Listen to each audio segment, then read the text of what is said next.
ਕੀ ਤੁਸੀਂ ਜਦੋਂ ਪੰਜਾਬ ਦੇ ਕ੍ਰਾਈਮ ਰੇਟ ਦੇ ਡਾਟੇ ਦਿੱਤੇ ਨੇ ਤੁਹਾਡਾ ਫਰਜ਼ ਨਹੀਂ ਸੀ ਬਣਦਾ ਕਿ ਦਿੱਲੀ ਦੇ ਵਿੱਚ ਕ੍ਰਾਈਮ ਰੇਟ ਦੇ ਡਾਟੇ ਨਾਲ ਦਿੰਦੇ? ਜੇ ਦਿੱਲੀ ਦਾ ਡਾਟਾ ਬਾਹਰ ਆਊਗਾ ਤਾਂ ਫਿਰ ਤੁਹਾਨੂੰ ਬੀਜੇਪੀ ਦੇ ਖਿਲਾਫ ਵੀ ਬੋਲਣਾ ਪਊਗਾ, ਤੁਹਾਨੂੰ ਹੋਮ ਮਿਨਿਸਟਰ ਦੇ ਖਿਲਾਫ ਵੀ ਬੋਲਣਾ ਪਊਗਾ ਔਰ ਉੱਥੇ ਜਿਹੜੀਆਂ ਤੁਹਾਡੀਆਂ ਅੰਦਰੂਨੀ ਸਾਂਝਾਂ ਨੇ ਉਹਨਾਂ ਦੀਆਂ ਪੜਤਾਂ ਖੁੱਲ੍ਹਣਗੀਆਂ। ਤੁਹਾਡੇ ਜਿਹੜੇ ਆਲ ਇੰਡੀਆ ਦੇ ਸੰਯੋਜਕ ਕੇਜਰੀਵਾਲ ਜੀ ਨੇ ਉਹ ਕਿਸੇ ਜਗ੍ਹਾ ਤੇ ਜਾ ਕੇ ਤਪ ਕਰ ਰਹੇ ਨੇ ਔਰ ਭਗਵੰਤ ਮਾਨ ਜੀ ਤੁਹਾਡੇ ਜਿਹੜੇ ਹੈਗੇ ਨੇ ਪ੍ਰਧਾਨ ਪੰਜਾਬ ਦੇ ਉਹ ਵੀ ਰੂਪੋਸ਼ ਹੋ ਕੇ ਤਪ ਕਰ ਰਹੇ ਨੇ। ਗੁਰਦਾਸਪੁਰ ਦੇ ਇੱਕ ਸਾਬਕਾ ਅਕਾਲੀ ਲੀਡਰ ਦੇ ਘਰ ਜਾ ਕੇ ਜਦੋਂ ਉਹਨਾਂ ਨੂੰ ਤੁਸੀਂ ਆਮ ਆਦਮੀ ਪਾਰਟੀ ਦੇ ਨੂੰ ਜੁਆਇਨ ਕਰਵਾਇਆ, ਸੂਬੇ ਦੇ ਪ੍ਰਧਾਨ ਨੂੰ ਬੋਲਣ ਦਾ ਮੌਕਾ ਨਹੀਂ ਦਿੱਤਾ।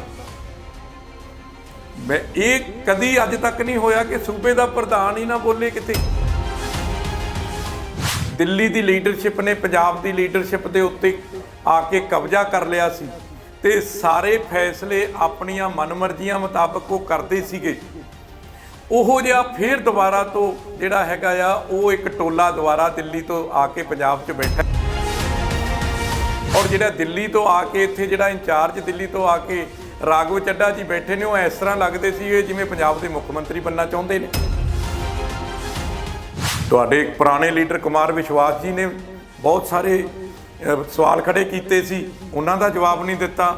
ਜੋਗਿੰਦਰ ਯਾਦਵ ਜੀ ਨੇ ਬਹੁਤ ਸਾਰੇ ਸਵਾਲ ਖੜੇ ਕੀਤੇ ਸੀ, ਉਹਨਾਂ ਦਾ ਜਵਾਬ ਨਹੀਂ ਦਿੱਤਾ। ਪ੍ਰਸ਼ਾਂਤ ਭੂਸ਼ਣ ਜੀ ਨੇ ਬਹੁਤ ਸਾਰੇ ਸਵਾਲ ਖੜੇ ਕੀਤੇ ਸੀ, ਉਹਨਾਂ ਦਾ ਜਵਾਬ ਨਹੀਂ ਦਿੱਤਾ। ਸਤਿਕਾਰਯੋਗ ਸਾਥੀਓ, ਸਾਡੇ ਆਪੋਜੀਸ਼ਨ ਦੇ ਸਤਿਕਾਰਯੋਗ ਲੀਡਰ ਪੰਜਾਬ ਵਿਧਾਨ ਸਭਾ ਦੇ ਵਿੱਚ ਚੀਮਾ ਸਾਹਿਬ, ਮੈਂ ਦੇਖ ਰਿਹਾ ਕਿ ਅੱਜ ਕੱਲ੍ਹ ਬੜੇ ਪੰਜਾਬ ਸਰਕਾਰ ਦੇ ਕ੍ਰਾਈਮ ਦੇ ਡਾਟੇ ਦੇ ਉੱਤੇ ਔਰ ਹੋਰ ਕਈ ਗੱਲਾਂ ਦੇ ਉੱਤੇ ਬੋਲ ਰਹੇ ਆ। ਮੈਂ ਇਹ ਮਹਿਸੂਸ ਕੀਤਾ ਕਿ ਮੈਂ ਚੀਮਾ ਸਾਹਿਬ ਨੂੰ ਇੱਕ ਬੇਨਤੀ ਕਰਾਂ ਕਿ ਚੀਮਾ ਸਾਹਿਬ ਤੁਸੀਂ ਪੰਜਾਬ ਦੇ ਵਿੱਚ ਕ੍ਰਾਈਮ ਦੇ ਡਾਟੇ ਦੇ ਉੱਤੇ ਤਾਂ ਆਪਣਾ ਬਿਆਨ ਦਿੱਤਾ ਆ ਵੀ ਕਿਰਪਾ ਕਰਕੇ ਦਿੱਲੀ ਦੇ ਵਿੱਚ ਕ੍ਰਾਈਮ ਦੀ ਕੀ ਪੋਜੀਸ਼ਨ ਹੈਗੀ ਹੈ, ਜਿੱਥੇ ਕਿ ਆਮ ਆਦਮੀ ਪਾਰਟੀ ਦੀ ਸਰਕਾਰ ਹੈ ਔਰ ਅਕਸਰ ਤੁਸੀਂ ਇਹ ਗੱਲ ਤੁਹਾਡੇ ਮੁੱਖ ਮੰਤਰੀ ਕੇਜਰੀਵਾਲ ਜੀ ਔਰ ਤੁਸੀਂ ਇਹ ਗੱਲ ਅਕਸਰ ਕਹਿੰਦੇ ਹੋ ਕਿ ਦਿੱਲੀ ਦੀ ਪੁਲਿਸ ਸਾਡੇ ਅੰਡਰ ਨਹੀਂ ਹੈਗੀ।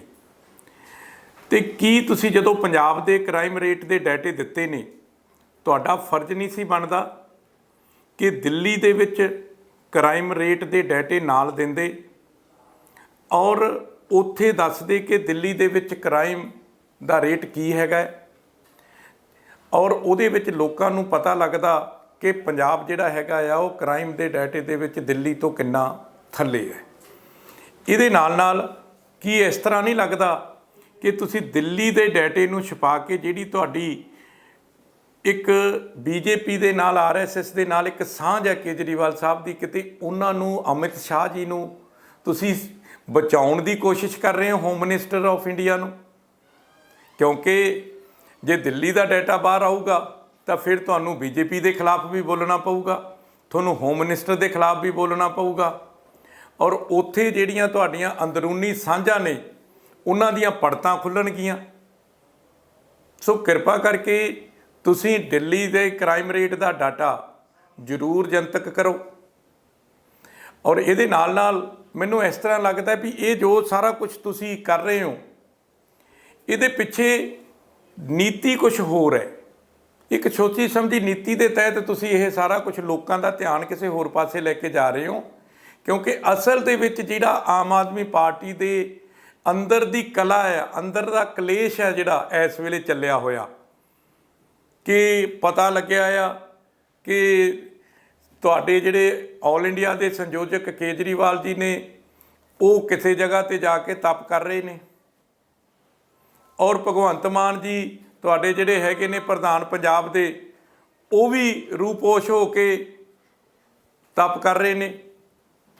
ਸੋ ਮੇਰੇ ਨੂੰ ਐ ਲੱਗਦਾ ਆ ਕਿ ਜਿਹੜਾ ਇਹ ਕਲੇਸ਼ ਹੈਗਾ ਆ ਮੁੱਖ ਮੰਤਰੀ ਦੇ ਚਿਹਰੇ ਨੂੰ ਲੈ ਕੇ, ਇਹਨੂੰ ਇਸ ਕਲੇਸ਼ ਨੂੰ ਛੁਪਾਉਣ ਵਾਸਤੇ ਤੁਸੀਂ ਲੋਕਾਂ ਦਾ ਧਿਆਨ ਕਿਸੇ ਹੋਰ ਪਾਸੇ ਕਰ ਰਹੇ ਹੋ।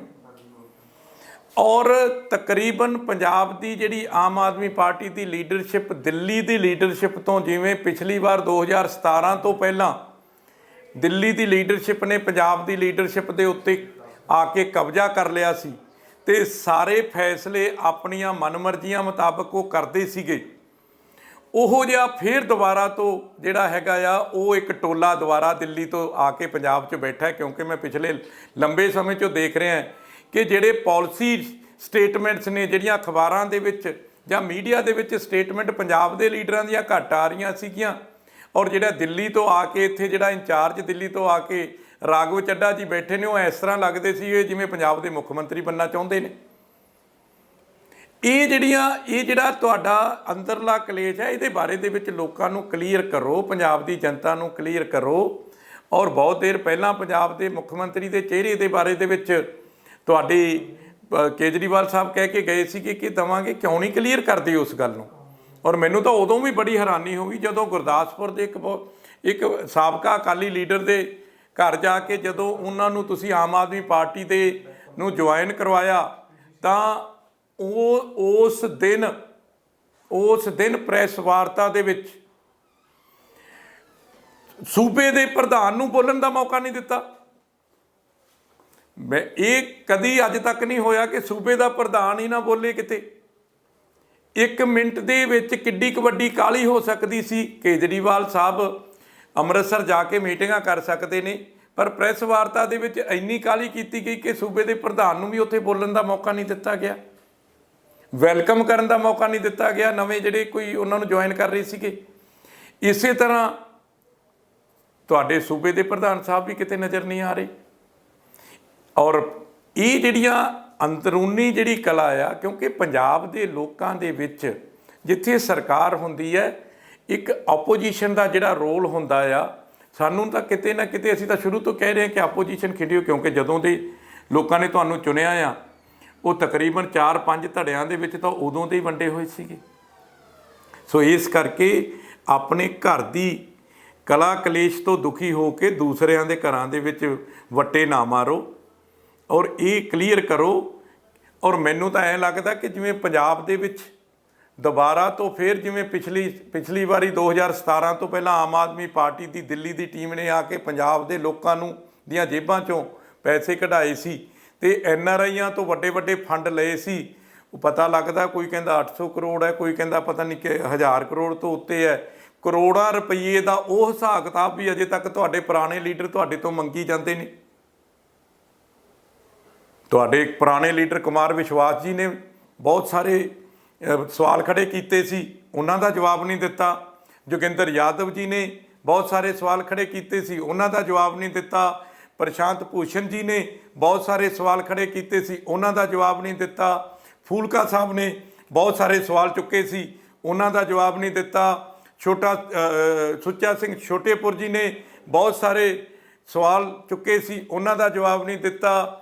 ਉਹ ਆਪਣੇ ਘੁੱਗੀ ਜੀ ਨੇ ਬਹੁਤ ਸਾਰੇ ਸਵਾਲ ਚੁੱਕੇ ਸੀਗੇ, ਉਹਨਾਂ ਦਾ ਜਵਾਬ ਨਹੀਂ ਦਿੱਤਾ। ਔਰ ਗਾਂਧੀ ਸਾਹਿਬ ਨੇ ਜਿਹੜੇ ਸਾਬਕਾ MP ਸੀਗੇ, ਉਹਨਾਂ ਨੇ ਬਹੁਤ ਸਾਰੇ ਸਵਾਲ ਚੁੱਕੇ ਸੀ, ਉਹਨਾਂ ਦਾ ਜਵਾਬ ਨਹੀਂ ਦਿੱਤਾ। ਹਰਿੰਦਰ ਸਿੰਘ ਖਾਲਸਾ ਜਿਹੜੇ ਤੁਹਾਡੇ ਸਾਬਕਾ MP ਸੀ, ਉਹਨਾਂ ਨੇ ਬਹੁਤ ਸਾਰੇ ਸਵਾਲ ਚੁੱਕੇ ਸੀ, ਉਹਨਾਂ ਦਾ ਜਵਾਬ ਨਹੀਂ ਦਿੱਤਾ।